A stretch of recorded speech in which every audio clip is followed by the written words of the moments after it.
ভাইয়া আল্লাহ দোয়া করছেন কিন্তু কিটা চলে দোয়া করতাম ভাইয়া চাকরি বাকরি হয় না আর আর কিছু মানে হাসপাতালে দালালি দিচ্ছে হাসপাতালে দালালি দিচ্ছ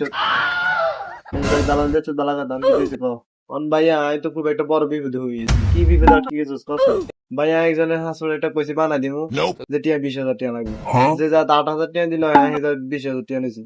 তাহলে তো ভালোই বিপদের কিতে আছে ভাইয়া লইছি তো বালা কথা অন বিপদ আটকে গেছে অন বেটার ফিঙ্গার লাইন কেন ফিঙ্গার লাইন কেন মানে বুড়ি আঙ্গুল দিলবি ভাই বেটা বুড়ি আঙ্গুল নাই বুড়ি আঙ্গুল নাই হাতের সারি আঙ্গুল আছে না এই সারি আঙ্গুল দিলবি ভাই এই আঙ্গুল নাই হাতে সারি আঙ্গুল নাই আচ্ছা ডানে তো নাই খালি কেন তাহলে এত লবি বামাতে লবি ভাই এই এত আঙ্গুল নাই তাহলে সমস্যা নাই ফায়ার আঙ্গুল আছে না ডান ফায়ার আঙ্গুল লবি ভাই ফায়ার আঙ্গুল থাকলো তো সাইতো ফায়ার আঙ্গুলও নাই তাহলে বাম ফাইটে লবি হে ফায়ার আঙ্গুল না ভাই ব্যাগটা হয়ে গেছে চলে চোখ দুনুগার ফিঙ্গার লগো ভাইয়া চোখও নাই হ্যালো মিস্টেক তো ভিডিওটি কেমন লাগছে আপনাদের কাছে অবশ্যই কমেন্ট করে জানাবেন আর ভিডিওটি ভালো লাগলে অবশ্যই একটা লাইক করে দেবেন আল্লাহ হাফেজ